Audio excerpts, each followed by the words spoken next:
नमस्कार, मी विनय आरडे. शिवसह्याद्री मराठी न्यूज चॅनलवरून आपणास बातम्या देत आहे. जर आपण अद्याप आमचे चॅनल सबस्क्राईब केले नसेल तर ते करा आणि आमच्या बातम्या आपणास आवडत असतील तर लाईकही करा. विवाहबाह्य आणि समलैंगिक संबंध आता गुन्हा ठरणार नाहीत. यापूर्वी पावसाळी अधिवेशनात मांडण्यात आलेली तीनही फौजदारी विधेयके संसदेच्या हिवाळी अधिवेशनात केंद्रीय मंत्री अमित शहा यांनी मागे घेतली.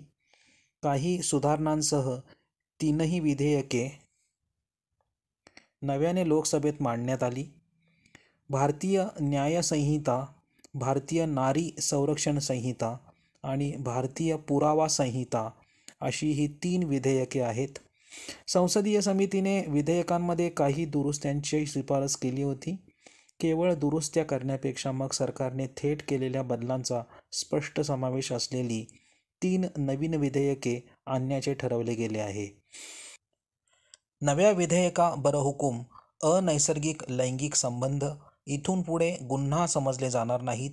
मॉब लिंचिंगच्या पुण्यातील शिक्षेची तरतूद कठोरच ठेवलेली आहे. जमावाच्या मारहाणीत एखाद्याचा मृत्यू झाल्यास आरोपींना देहांत प्रायश्चित्ताशिवाय दुसरे प्रायश्चित्त नसेल. म्हणजेच या गुन्ह्यात फाशीही दिली जाईलच. धन्यवाद.